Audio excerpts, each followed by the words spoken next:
Today is Wednesday, May the 21st, and it happened today. I chatted with a Spanish lawyer about getting a digital nomad visa. It was actually quite a humorous conversation. Jose is his name. He was great. He was awesome. Lots of fun. He was referred to me by someone we've gotten to know in Spain over the last couple of years. A fellow named Clemente, really great entrepreneur, artist, true Spaniard. So it was a lot of fun. But it was funny talking to this lawyer because our hope is that we can get a digital nomad visa to extend our stay beyond December of this year into next year, where I can work on our tech startup. And if we don't get that visa, it means that we got to leave by December, and then we got to kind of figure something else out. You can go back and listen to previous episodes to find out what I mean by that. But what he did share was he said, the process of getting your visa and ultimately your residency, and we're not sure if that's the direction we're going to go, but he sort of shared that whether you get your visa or your residency, he says Spain is just difficult and slow. He said the paperwork's very simple, the checklists are very simple, but he said the bureaucracy associated with actually getting that paperwork processed to the final result, he says, is really tough. And then he even couldn't help but laugh himself. He said, this week is very busy, next week is very busy, and then we go into summer. And he basically said, nothing happens during summer. So, you'll have to wait until September probably to start getting results. And I said, well, September is when we're leaving. We'll be there from September through December. And he said, well, we'll try to get your digital nomad visa first. And then if that works out for you, then we can work on your residency later. But him talking about the bureaucracy and just how slow everything is where I feel Canada as a country is on its way to becoming. And Spain is already there. So I figured as you kind of look at all the economic indicators of Spain, they're slowly ticking up and to the right. And the lawyer was just like a funny, subtle reminder that bureaucracy and governments can really add a lot of sloth to the system, and it can be hard to get things done. So anyway, we'll see what happens. Taking the next step. The next step is to find a lawyer. I found a lawyer, had a chat. We'll start sending all of our paperwork over to him so he can begin to put a file together and hopefully file for our digital nomad visa. So that's kind of cool. Some other things that transpired today was some I'll use the word aggressive. I'm not sure that's the best word, but kind of the two key guys in our business that really, they've been at the business longer than I've owned it. They've been doing our scope of work longer than I've been around, involved in the business. And so they're really, really great. They're at the right age, the right stage in their lives where they're looking to kind of up their game from just being managers into, being quasi general managers, or they're starting to take kind of more ownership over the direction of where we're going, given that I'm trying to remove myself from the really small details of our business by getting people put in place. And so anyway, just a conversation ensued today where it was just a good reminder that when you're growing as an entrepreneur, as a business owner, you can squeeze the life out of things and you can really get in the way. But the best thing to do is to probably just organically let things unfold a little bit and provide some direction and some guidance. And the conversation with the two fellas today was more or less around how we're dealing with some of the stress that comes from doubling in revenue. When you've generated $100 a year, now you're generating $200 a year,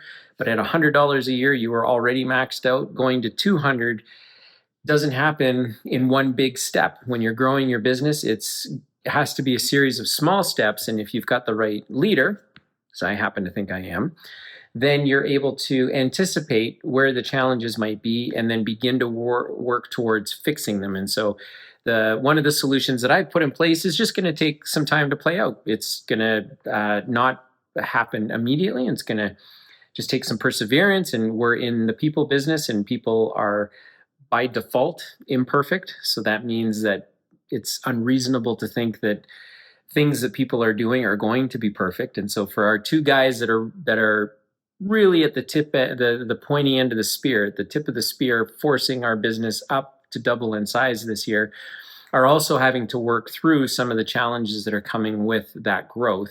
And as a business owner, traditionally, a business owner wants to really control all of that, and I'm trying to use these stress points as a way to understand where I need to lean in and what I need to do to help. Because there's a couple things that, as an entrepreneur, as an owner, I bring to the table.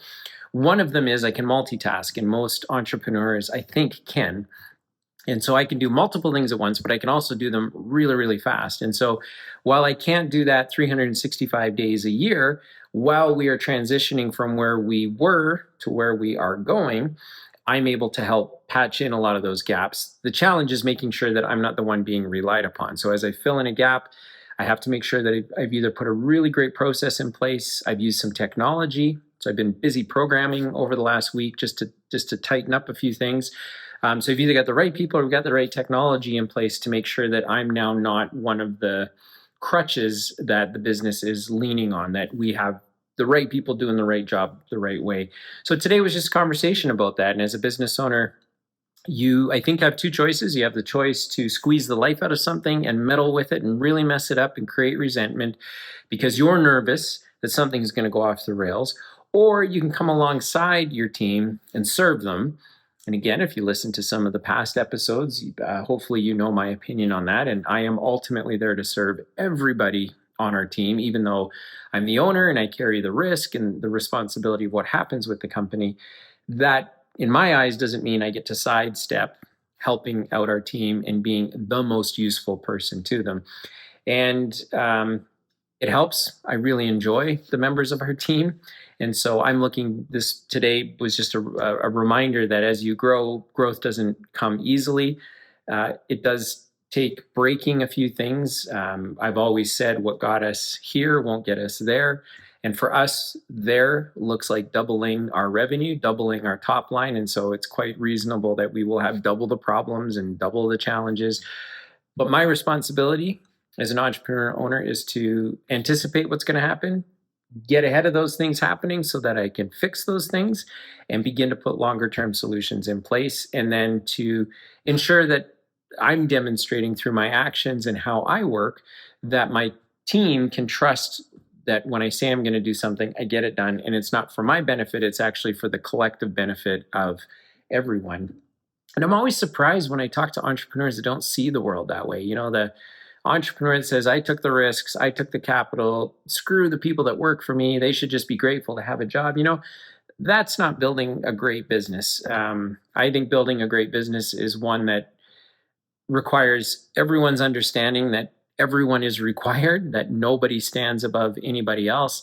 And I think if everyone has that attitude of looking outward instead of inward, that really changes the dynamic of the culture. Now, I don't live in fairy tale land. I know those things are really hard to do, but I get really excited by those particular challenges. I like knowing that what we're doing, you know, when I meet some of our team members, and they have a hard time understanding why I have the philosophies that I do, I love also seeing that they're not carrying like a burden of stress or anxiety when they come to talk to me, that they can talk to me just as equally as they can talk to anyone on our team and get the results and understand that they're working on a team and it's all of our opportunity to win together or to lose. And so far, we've got a pretty good batting average, and I hope it continues. I love being an entrepreneur and a business owner. And I think when you've been punched in the face enough times, you start to understand how the world works. And I'm at a stage right now where as our business doubles in size, certainly folks on our team have never been a part of that. And so they're starting to clamp down and get a little bit nervous and anxious, and they're challenging the environment a little bit. But I know that the sun's going to rise tomorrow. Everything's going to work out the way it's going to work out. And as long as we're all pointed outward, looking at everybody else and not inward at ourselves, that everything's going to be just fine. And are we going to get to where we're going? Absolutely, we are. And so it's exciting to be a part of. And I think as an entrepreneur, I mean, really, what's the alternative? You can either embrace the journey and the problems and the challenges and the celebrations, or you can just constantly live in a state of fear. And over my career, I have had enough sleepless nights living in fear that I don't need them anymore. And that doesn't mean I'm cavalier, and it doesn't mean I don't care. It simply means that I have perspective. You've heard about the role that faith plays in my life, and the older I get, the more I realize I'm truly not in control of many of the things that go on in my life, and that there's a God who is in control of those things, and I can fight against that as much as I want, but it just continues to prove itself every single day that that's what's happening. So very excited to dig in. The next couple months are going to be pretty gnarly because we are experiencing the normal fractures that go along with growing into a new skin, as it were. But I also can see that what we're doing is going to provide so much meaningful work for people. We've got a great, healthy, stable company that people can come into, do their work, go home, and we are the least stressful place in their life. So just feeling very grateful for that today. Grateful that Jose is able to help me with my digital nomad visa, and that I can already see with what's going on that the next couple months are going to require really bucking down and being a great leader and being able to shoulder for our team a lot of that stress and anxiety that they're naturally having with growing.